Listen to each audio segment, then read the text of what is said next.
When I was young, I wanted to become a director.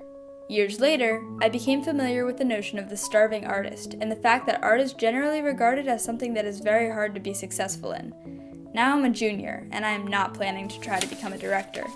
However, I've always admired those who do choose to pursue their art until it becomes their profession.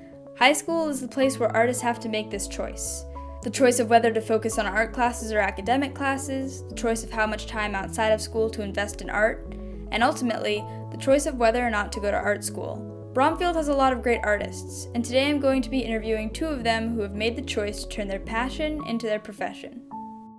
Briefly introduce yourself and the type of art you make. My name is Emma Castle, and I am a junior this year. And the type of art I make is really a range of a ton of things.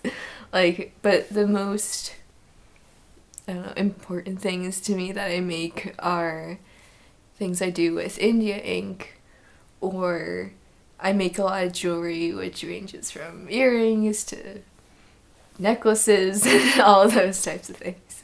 Hi, I'm Hunter Coleman. I am a junior, and I'm a sculptor. So the sculpting is really diverse, but what I enjoy doing is I use water-based clay or oil-based clay, which comes in blocks of clay, and I like to recreate the human form. This is my most recent work.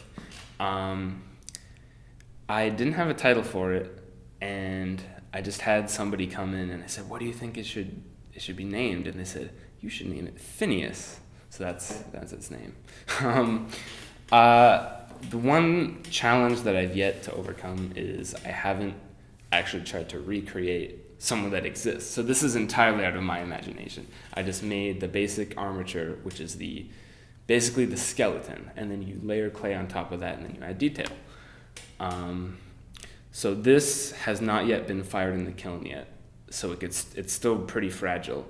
But once it's fired at around 2,000 degrees Fahrenheit, it'll become really durable. How/why did you choose to plan to become a professional artist? Well, art is something that I've always been passionate about, and I can't imagine myself pursuing something different later in life. Well, I've been sculpting since I was in 3rd grade, and honestly, ever since then, it's just been my dream, and I couldn't really picture myself doing anything else. You're probably familiar with the notion of the starving artist.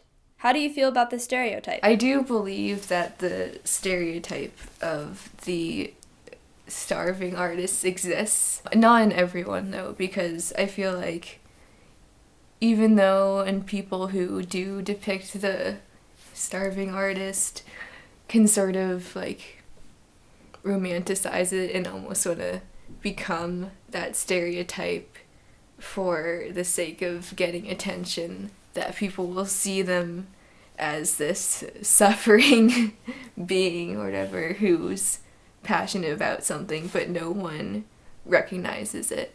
Well, I feel that it is accurate in a sense, but if people are worrying about it, my view is that if you're really passionate about something, if you're passionate about your art, life is too short to not take that opportunity and do it. So if you end up being a starving artist, but you're doing what you love, you're not starving. I would argue, and I think most people would agree with me on this, that art is inherently enjoyable. Even if it's just doodling in class, I think everyone, at least to some extent, enjoys creating things. And so if everyone likes art, then is the choice to become a professional artist an act of passion? Is the professional artists are more passionate about art than those who make art in their spare time? Or is it an act of bravery? Is it the professional artists are more brave than those who aren't planning to make a career surrounding art? I think that pursuing art as an adult is an act of bravery. That the people who do become artists, they are already passionate about their art.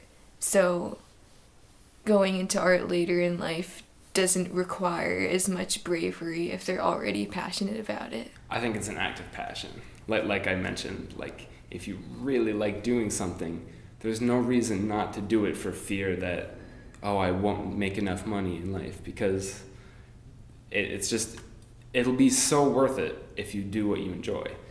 And I feel like the point of art is to make the world more beautiful. People go to art museums, and even not outside of art museums, just seeing art around you in the natural world. You look at art and you say, wow, that's beautiful. And even if you don't acknowledge it, it'll just subconsciously make you happier. So art is just something that we all need. Finally, do you have any advice for Bromfield students who are on the fence about pursuing art into and beyond college?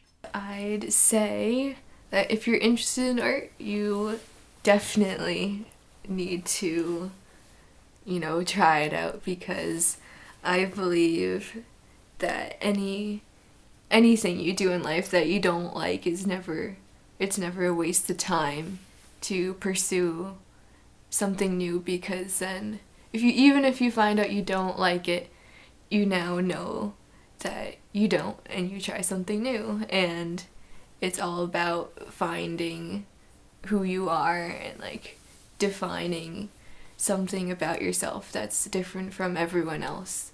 Ask yourself if it's the number one thing that you want to do. And if nothing else interests you and this is your interest, you shouldn't substitute it for something that you don't enjoy doing. You never work a day in your life if you're doing what you love.